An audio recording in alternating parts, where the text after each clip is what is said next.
Line சாக்லேட்ஸ்ல பாதாம், dates, chocolate மூணும் இருக்கு. ருசிக்கு சாக்லேட், அயன் சத்துக்கு டேட்ஸ், புரோட்டீனுக்கு பாதாம். தாத்தா ரொம்ப டெலிஷியஸா இருக்கு. Line choco dates.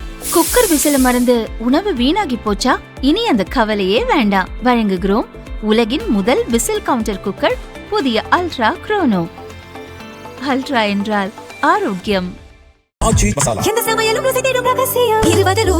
கடந்த 3ஆம் தேதி திமுக சார்பில் தஞ்சாவூரில் நடந்த காவிரி உரிமை போராட்டத்தில் எதிர்க்கட்சித் தலைவர் உதயநிதி பங்கேற்று பேசினார். அப்போது தமிழக முதல்வர் விஜய் குறித்து அவர் பேசிய கருத்துகள் சர்ச்சையை ஏற்படுத்தின.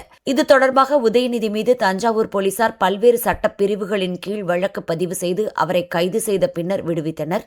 இதற்கிடையே உதயநிதியின் பேச்சு குறித்து தவேக சென்னை மண்டல வழக்கறிஞர் பிரிவு இணை ஒருங்கிணைப்பாளரான வழக்கறிஞர் ஆதித்ய சோழன் கடந்த 4ஆம் தேதி தேசிய மகளிர் ஆணையத்தில் இணையதளம் வாயிலாக புகார் அளித்தார். அதில் பெண்கள் குறித்து ஆபாசமாக பேசிய உதயநிதி மீது சட்ட நடவடிக்கை எடுக்க வேண்டும், அவரின் பேச்சு பெண்கள் சமூகத்தை இழிவுபடுத்தும் வகையில் உள்ளது என குறிப்பிடப்பட்டிருந்தது. அந்த புகாரை விசாரித்த தேசிய மகளிர் ஆணையம் உதயநிதி மீதான புகார் குறித்து விசாரணை நடத்தி தகுந்த சட்ட நடவடிக்கை எடுக்கும்படி மாநில மகளிர் ஆணையத்திற்கு பரிந்துரை செய்துள்ளது.